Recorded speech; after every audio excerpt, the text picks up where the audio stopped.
주님의 이름으로 은혜와 평강을 기원합니다. 열왕기상 11장 성경 칼럼. 요절 6절 41절. 제목 봄으로 시작, 겨울로 시작.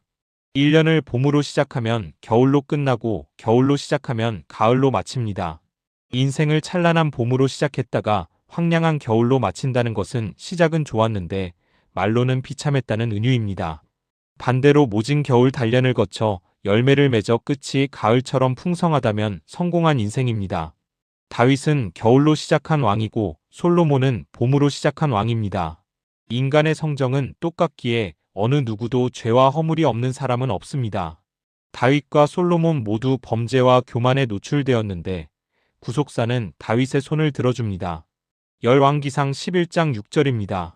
솔로몬이 여호와의 눈앞에서 악을 행하여 그의 아버지 다윗이 여호와를 온전히 따름같이 따르지 아니하고, 다윗은 연단의 시기를 먼저 겪으며 왕이 되었고 솔로몬은 왕자라는 부유함을 누리며 출발했습니다. 봄처럼 전무후무한 지혜를 받았고 여름처럼 영광스러운 성전을 건축했습니다. 가을 열매처럼 부와 명예의 누림은 전 인류 중에서 최고입니다. 하지만 다윗과 다른 형통한 출발은 그의 절정기에서 삐끗하기 시작합니다. 이미 10장에서 보화를 쌓고 병마를 자랑할 때 교만을 눈치챌 수 있었습니다.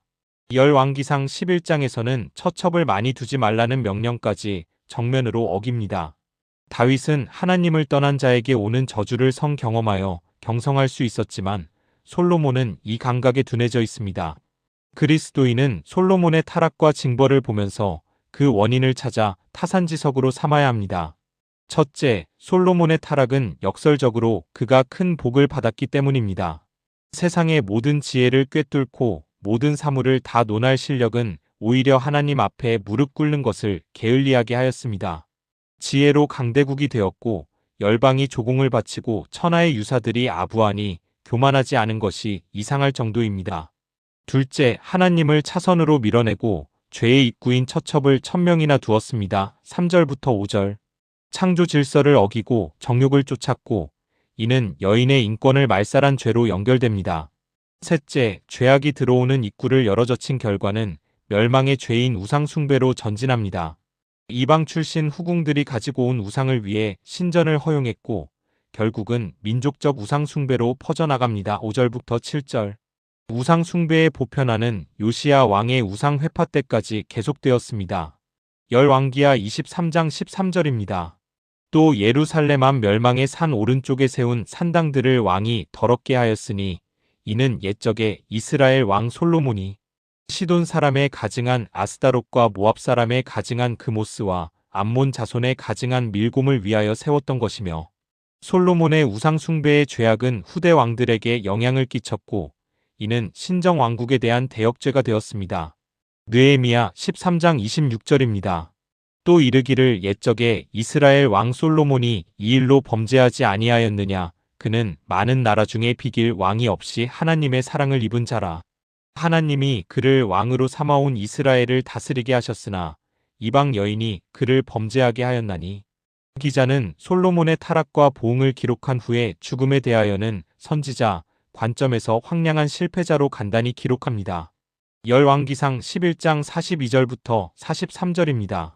솔로몬이 예루살렘에서 온 이스라엘을 다스린 날 수가 40년이라 솔로몬이 그의 조상들과 함께 잠에 그의 아버지 다윗의 성읍에 장사되고 그의 아들 르호보암이 대신하여 왕이 되니라. 단 여운을 남긴 한 구절이 41절인데 지혜의 묵상이 나옵니다. 솔로몬의 남은 사적과 그의 행한 모든 일과 그의 지혜는 솔로몬의 실록에 기록되지 아니하였느냐? 솔로몬의 치적과 지혜의 저작이 많다고 반문하는데 그 안에 전도서가 있음을 넌지시 내비칩니다. 솔로몬 인생의 겨울, 즉 죽음을 앞두고 써내려간 전도서는 하나님 없는 삶의 헛됨을 고백하는 그의 마지막 사역이었습니다. 전도서 12장 12절부터 14절입니다. 내 아들아, 또 이것들로부터 경계를 받으라. 많은 책들을 짓는 것은 끝이 없고 많이 공부하는 것은 몸을 피곤하게 하느니라. 일의 결국을 다 들었으니 하나님을 경외하고 그의 명령들을 지킬지어다. 이것이 모든 사람의 본분이니라.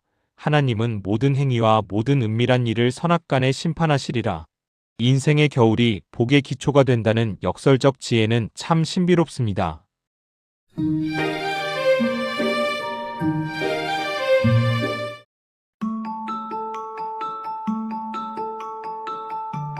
주님의 이름으로 은혜와 평강을 기원합니다.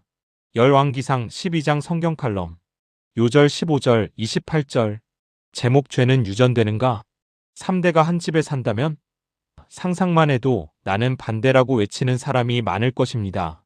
핵가족 시대의 가부장 가문을 이야기하는 것은 소모적이지만 장단점을 점검하는 것은 유익합니다. 3대가 같이 사는 집안의 장단점은 여러 변수가 있어 정답을 내기 어렵습니다. 가장 근접한 결론은 가풍에 따라 좋을 수도 있고 안 좋을 수도 있다입니다. 그러면 성경은 이 문제에 대해 어떤 교훈을 주는지 궁금합니다. 부모의 죄가 자식에게 유전되는가? 라는 담론은 인간의 판단보다 하나님 사랑의 영역입니다. 근본적으로 인간이 간섭할 영역이 아닌 하나님의 섭리에 의하여 신비롭게 역사됩니다. 출애굽기 20장 5절부터 6절입니다.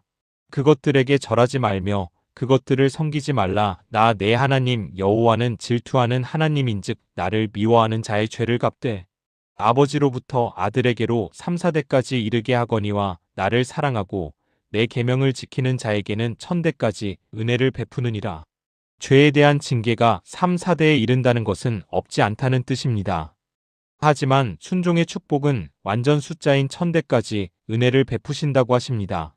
죄의 유전은 있겠지만 회개하면 바로 그친다는 메시지입니다. 은혜의 힘은 엄청나게 강해 웬만하면 끊기지 않는다는 약속입니다. 에스겔 18장 20절입니다. 범죄하는 그 영혼은 죽을지라. 아들은 아버지의 죄악을 담당하지 아니할 것이요 아버지는 아들의 죄악을 담당하지 아니하리니 의인의 공의도 자기에게로 돌아가고 악인의 악도 자기에게로 돌아가리라. 그렇다면 그리스도인 가정에게 허락된 가문의 축복 원리는 무엇일까요? 부모의 신앙적 모범은 자녀에게 실제적 영향을 끼친다입니다. 이 원리는 열왕기상 12장의 왕국 분열의 비극 속에 깊이 작용되어 있습니다. 열왕기는 다윗과 솔로몬과 르호보암으로 이어지는 3대가 정확히 영향을 끼치고 있음을 서술합니다.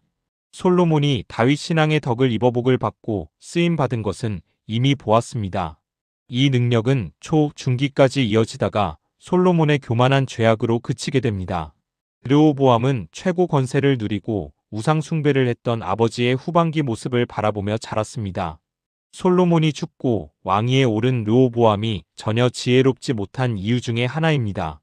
그가 얼마나 어리석은지 간언도 분별 못하고 이리저리 휘둘립니다. 8절부터 10절.